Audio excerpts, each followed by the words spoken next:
Al Jazeera Podcasts. Today, despite a ceasefire, Israel continues to restrict aid for Gaza. The Israeli government cutting in half the number of truckloads of aid that are being allowed to enter the Palestinian enclave every single day. As famine remains, why is Israel still preventing humanitarian aid from reaching Palestinians in Gaza? I'm Malika Bilal, and this is The Take.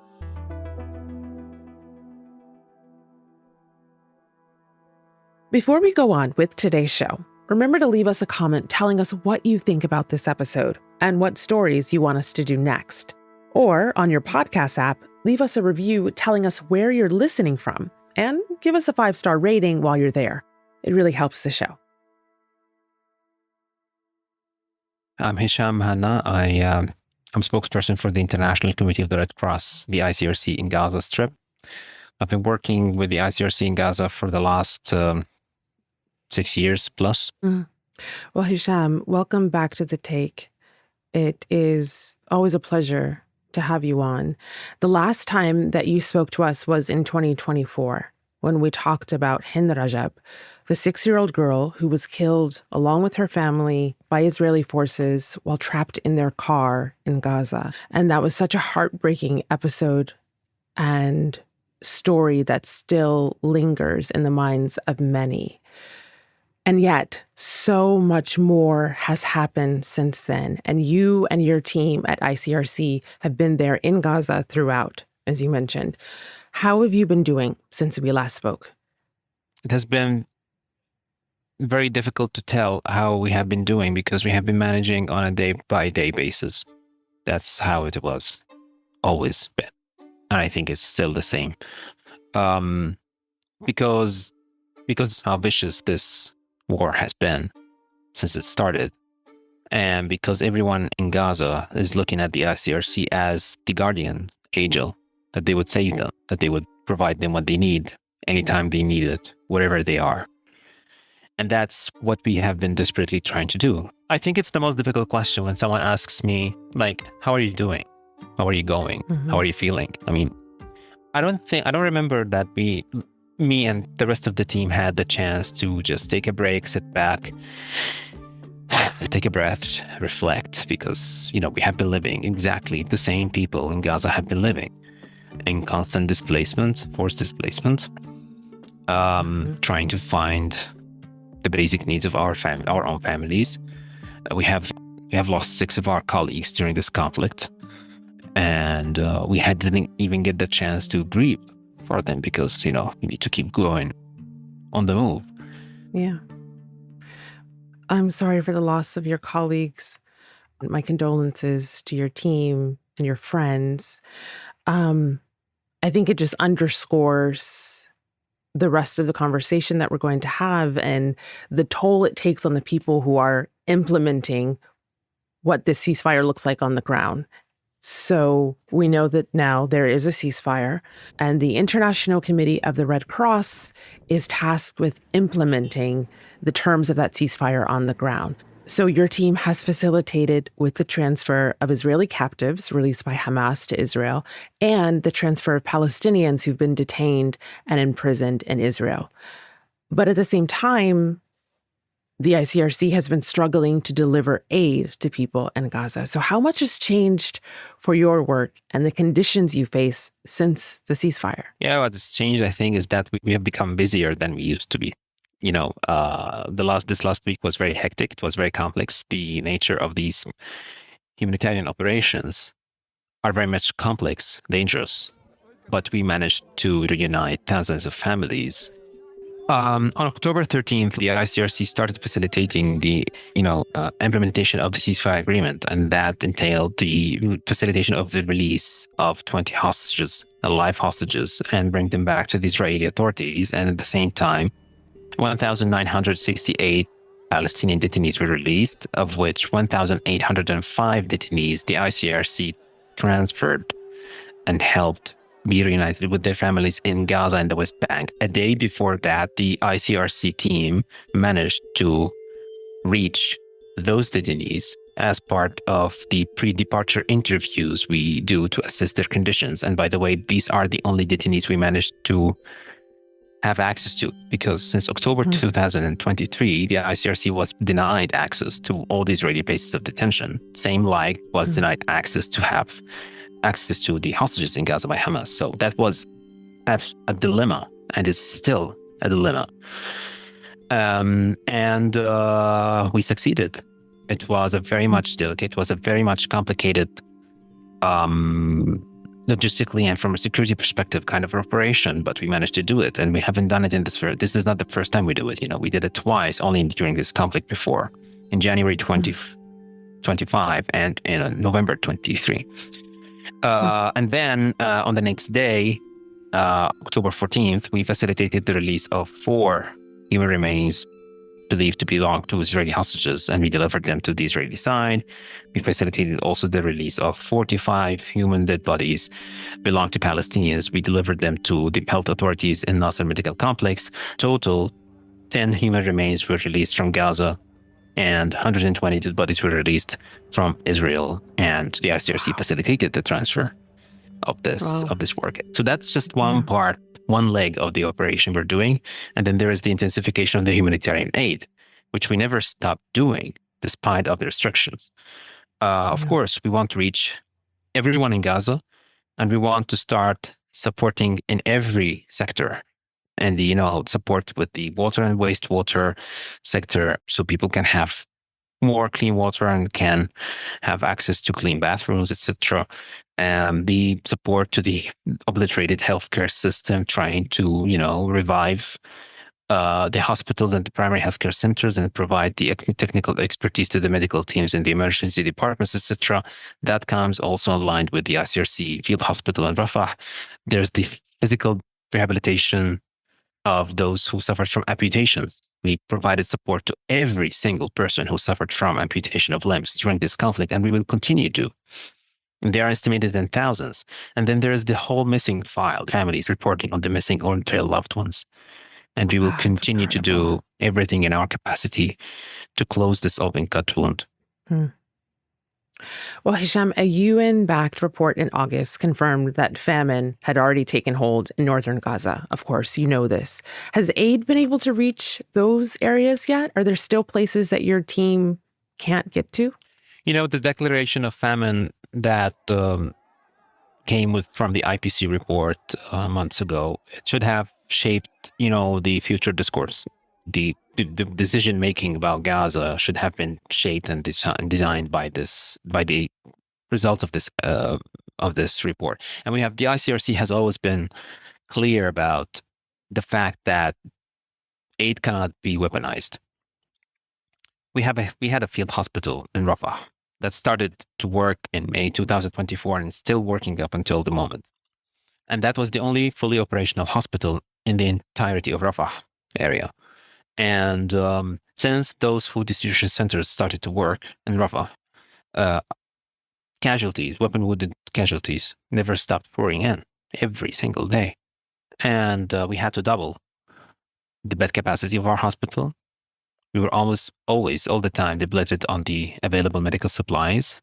And whatever was coming into Gaza through the crossings to continue, to feed this hospital with these medical supplies, disposables, whatever our healthcare team needed, they were never enough to compensate what was being used and consumed.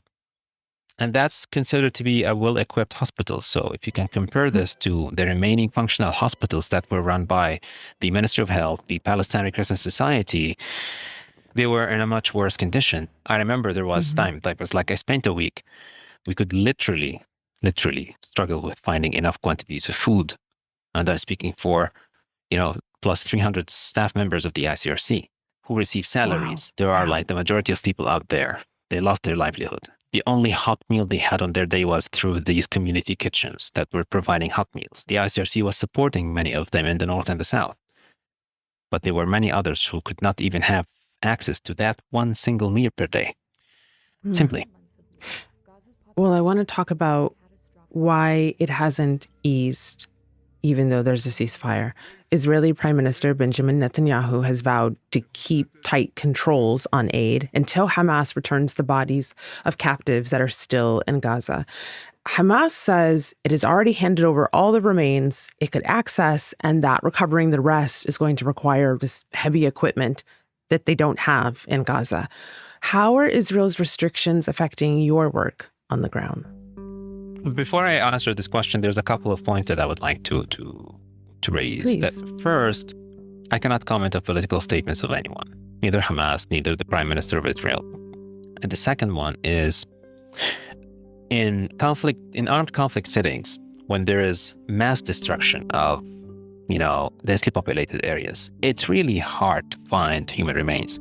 It's very complicated, especially in the Gaza context, because there has been always restrictions on the entry of humanitarian aid, still, even with the ceasefire. So I think that everything that has happened in this ceasefire, the previous two ceasefire agreements, is an agreement. This is what both parties agreed to. Anything that is happening or not happening, they have agreed to that. We have not been part of the negotiations as a neutral intermediary. We only facilitate what both parties agree on. Once they agree on it, once they provide the security guarantees for our teams, and I think we should, everyone, should give it some more time. And I think we have done already a very hard work in getting everyone dead or alive from both sides back home. It just takes more time and more effort. And if there is a need for, heavy machinery to dig and excavate for finding the human remains of the hostages and thousands of those who are still missing and believed to be under the rubble, then I think that Israel should allow this to happen. Hamas must also do everything in their capacity to make this happen, because this is exactly what the fate of plus 2 million people is relying on. We'll have more with Hisham after the break. So, Hisham, we know that the Rafah crossing in southern Gaza has been closed since Israel seized it in May of last year. We're speaking on Friday. Now, as of the time of our conversation, it's unclear when it will reopen, though it could be as soon as Sunday. Israel said humanitarian aid will continue to enter through the Kerem Abu Salem, Israelis call it Kerem Shalom crossing, which operates under very heavy Israeli restrictions. I'm wondering what you can tell me about how much that aid can actually do. Well, first of all, there's an obliterated healthcare system in Gaza. Hospitals, or the remaining hospitals and healthcare facilities, rely on the supply lines, and they are mainly coming from that crossing. The whole agricultural system in Gaza has been destroyed. There's no cultivation in Gaza that could feed people, and people rely on fresh food from that comes through the crossing. We are closing to winter now, and people don't have tents. So, Hisham, we lost you for a few minutes in the middle of an answer. And I thought it was the internet had dropped. And so you're explaining it's not the power, you don't have power. You're explaining it's batteries. Can you tell us more? No, because 80% of the power networks and infrastructure has been damaged, and people have been relying on solar panels, solar energy, and telecommunications have not always been on our side. I recall actually sometimes there was blackout for days. People couldn't even call for an ambulance. And I remember that, my lovely wife was pregnant, and she was she started to have cramps, and it was in the middle of a blackout. And I realized okay, maybe I will just be forced to walk for a few kilometers to the nearest, ambulance stations, get one, come back, take her to hospital. But things were okay. I mean, it's just something we're used to. You say it so nonchalantly. To your question, let me just ask one more follow up. When was that? That was in November 23. Oh, wow. Okay. Yeah. Well, congratulations to her. I'm glad she got through it. You say it as though just another day. Yeah, I just hope I can meet our son, Jude. She gave birth to him 3 days after. Hello again. My apologies. Okay, I just need you to finish that sentence because now I need to know what happened to Jude. Where is Jude now? Jude was born 3 days after his mother and his brother Ryan were evacuated from Gaza. So he's turning 2 years old next month, and I haven't met him yet. Hopefully, I will meet him soon. And that's just one example of how families are separated. Yeah, I mean, I'm grateful. Well, I'm grateful that they are, at least they have been safe and somewhere else. Yeah. But unlike, all the children in Gaza. Mm-hmm.